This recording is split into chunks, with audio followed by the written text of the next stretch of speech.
Marshmallow Surprise. Faster, faster! Marsha Zane shrieked. Her sled streaked across the snow. She let out a whoop and plunged down the icy slope of Spooner Hill. Her brothers, Ricky and Ronnie, zoomed past her. Out of our way, slowpoke, Ronnie hooted. Coming through, Ricky yelled. Their sled sprayed snow in Marsha's face. I'll get you, geek, she shouted. The snow trickled in her face as she soared after the boys. Marsha is 12 and she wasn't about to let a 9-year-old terror and an 8-year-old menace beat her in a sled race. No way. She steered her sled around a sharp curve. The freezing wind made her eyes water, but she was catching up. She blinked hard and stared down at the bottom of the hill. Oh no. Look out, she screamed at the boys. We're heading right for Mrs. Spooner's yard. Too late. I can't stop, Ricky bellowed. The boys and Marsha hurtled past Mrs. Spooner's big no trespassing sign. Their sleds leaped over a huge pile of snow and soared through the air into Mrs. Spooner's garden. Ricky's sled landed in a thorny rose bush. He howled in pain. Then Ronnie's sled skidded and flipped onto a frozen shrub. Ronnie tumbled to the ground with a loud grunt. Marsha's sled ploughed through the middle of the garden. It flew over frozen flower beds and icy branches. Nothing could stop it, except for Mrs. Spooner's mailbox. Marsha screamed. Her sled crashed into the wooden post of the mailbox. The post crashed. Marsha slid forward and wham! Her head slammed the wooden post. Whoa! Marsha moaned. She rubbed her head. Then she gazed up at the tall white mailbox. Just in time to watch it tilt to one side and crash to the ground. Ricky and Ronnie stood up and brushed themselves off. Are you okay, Marsha? Ricky called.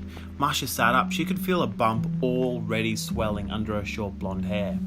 I guess, she mumbled. Yeah, but look at the mailbox, Ronnie pointed out. Wait till Mrs. Spooner sees that. You're dead meat, Marsha. Marsha studied the broken mailbox. The wooden post was cracked and the white metal was crunched. It was completely destroyed. Marsha's stomach twisted into a knot. Maybe I can offer to pay for it, she muttered nervously. Yeah, right. You know Mrs. Spooner is going to get you now, Ricky said. Remember the time she called the police because Sparky dug up her garden? Forget that, Ronnie added. Remember the time she called Dad just because we cut across the corner of her yard on the long way to school? Marsha began to tremble. The wind felt colder than before. You know what a kid told me, Ricky whispered. He said he heard that Mrs. Spooner buries kids in her garden. That's so stupid, Marsha scoffed. She's not going to hurt us. She's just mean, that's all. That's why it's so much fun playing tricks on her, Ricky said. She gets really crazy. My favourite is ringing her doorbell and running away, Ronnie said, grinning. Marsha frowned. Well,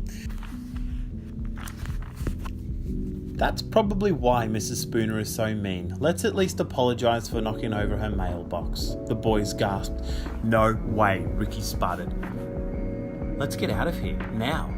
Yeah, before she catches us, Ronnie added. The boys grabbed Marsha by the arms. They turned around and gasped.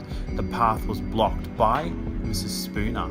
The tall, skinny woman stared down at the kids. Her long white hair was twisted high in a bun. Her thin lips were pressed together. The skin around her yellow-brown eyes was crinkled like an old newspaper. Good day for sled riding, Mrs. Spooner chuckled. Huh? Marsha couldn't believe it. Mrs. Spooner was actually smiling.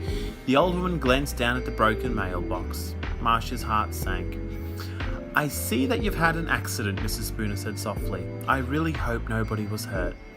Marsha rubbed her head. I have a little bump, she replied. Don't worry, I'm okay, but your mailbox is ruined. Mrs. Spooner shook her head. Oh, look, that can be fixed, she said. As long as you children are all alright, you must be cold. The boys shivered and stood closer to Marsha. The icy wind was starting to make their teeth chatter. I know just what you need, Mrs. Spooner suggested. A big cup of my special hot cocoa. Do you boys like hot cocoa? Ricky and Ronnie glanced nervously at each other. Look, no thanks. We don't want to put you in any trouble, Marsha said. She glanced up at the sky. Evening had turned everything grey. A pale full moon was rising behind the bare trees. No trouble at all, the old woman said. Come right inside, I insist. Mrs. Spooner turned and stepped into the front porch. Marsha followed behind her. Ricky grabbed Marsha's arm. "Are you crazy?" he whispered. "It's a trick." "I don't want to go in there," Ronnie cried. Marsha yanked their arms. "Come on, we can't say no, it's not polite." The boys gazed fearfully at the big old house. Marsha marched to the front door. Ricky and Ronnie followed slowly. Come in, Mrs. Spooner beckoned. They stepped into a large entry hall with a flowered wallpaper. Marsha gazed around. Mrs. Spooner had lived here forever, but Marsha had never been inside.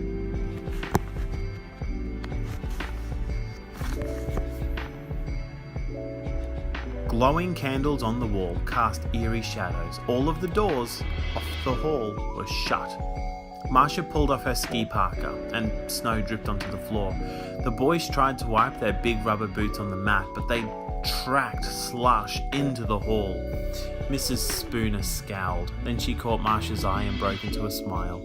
"That can be wiped right up," she said. "I haven't had any company in so long. What's a little mess?" The kids turned to follow Mrs. Spooner down the hall. The front door slammed behind them with a loud bang. Marsha yelped and the boys spun around. Mrs. Spooner laughed. "It's the wind," she explained. "These old houses are so drafty." Marsha shivered. "Come inside and sit on the kitchen, where it's warm," Mrs. Spooner offered. She turned and led the children to the end of the hallway. She pushed open a creaky wooden door. Marsha gasped. The kitchen shelves were crammed with thousands of bottles and jars. Dried plants and flowers hung thickly from the ceiling. A fire crackled and hissed in a big black stove in the corner. The room was bursting with strange and spicy aromas. Marsha stepped inside and gazed around nervously. "What's in all of these jars?" she wondered. She looked closer. The jars, canning jars, were filled with grains and seeds and roots and berries and lots of weird stuff. Marsha just couldn't identify it all. She leaned forward to study a jar. Her heart stopped. Were those eyeballs in that jar? Human eyeballs? She opened her mouth to scream but stopped. She stared at the jar again. No, not eyeballs. Onions. Small white onions. "Relax, Marsha," she told herself. "You're acting as stupid as your brothers. Sit down, Mrs. Spooner insisted. "Warm yourselves up by the stove. I'll spoon up some of my special hot cocoa." Ricky and Ronnie plopped themselves down on the two rocking chairs next to the stove. Marsha sat down at the table. Mrs. Spooner dipped a ladle into a gigantic bubbling pot and stirred. "It's an old family recipe," she said. "It has a secret ingredient, a special herb from my garden. My cocoa even has a secret name." "Really? What's its name?" Marsha asked. Mrs. Spooner smiled and winked. "Marshmallow Surprise," she said quietly. The old woman ladled out 3 cups of hot cocoa.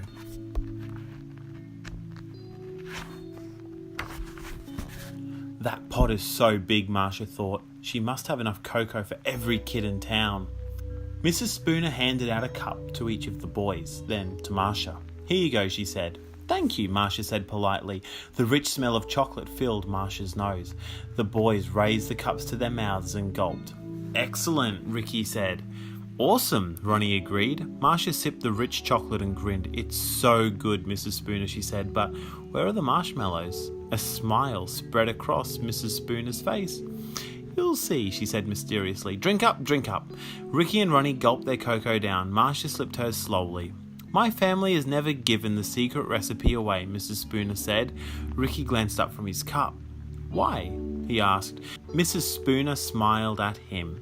"You'll see."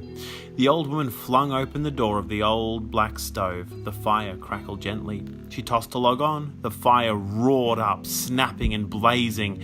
"Mrs. Spooner," Marsha said, "it's really nice of you to make us cocoa, but it's getting dark out. We really have to go."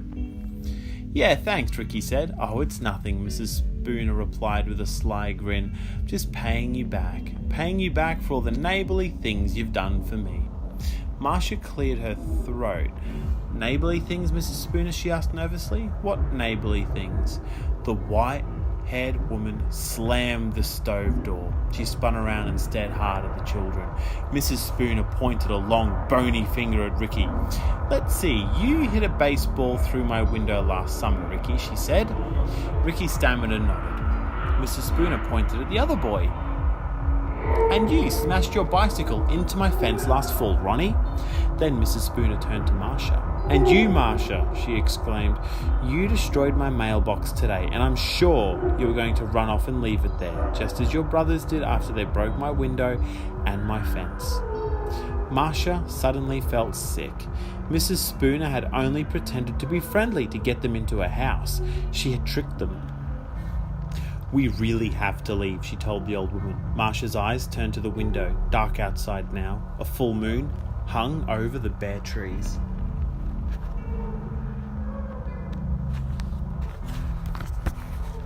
"Yes, we have to go, now," Ronnie insisted. "We're warning you," Ricky cried shrilly. "We have to go." Mrs. Spooner's cruel smile spread over her face. "You can't," she murmured. "But why not?" Marsha cried out in a trembling voice. "Because of the Marshmallow Surprise," Mrs. Spooner replied, her eyes flashing excitedly. "I put a special ingredient in your cocoa. Do you feel your bones starting to soften? Do you feel your bodies turning to mush?" But, Ricky gasped, "the cocoa will turn you into marshmallows." Mrs. Spooner crackled gleefully. "Do you understand? You are the Marshmallow Surprise." The old woman crossed her arms in front of her chest and waited patiently for the three kids to turn to mush. Marsha and the other two boys stood up and turned to her slowly, and as they turned, their bodies began to change. "We warned you to let us go," Marsha said. "But you didn't listen to us," Ronnie murmured. "So now," Ricky added, "we have a surprise for you."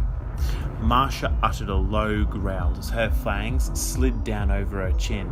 Thick brown wolf fur sprouted over her face, her arms, her entire body. The boys raised their wolf snouts to the full moon and opened their fang mouths in long howls.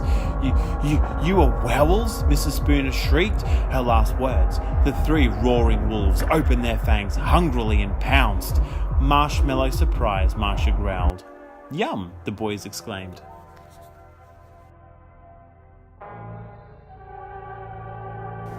Hi, I am so glad you made it to the end of the story. Congratulations! If you would like to hear about any new stories or any new videos from the Leftovers channel, be sure to subscribe and hit that little bell icon just so we can keep bugging you. We have a distinctly 90s flavour here. We look at video games, toys, books, Lego sets, and we do have a lot of fun, so I'd love for you guys to come back. So stay tuned for some more leftover culture. Thank you for watching.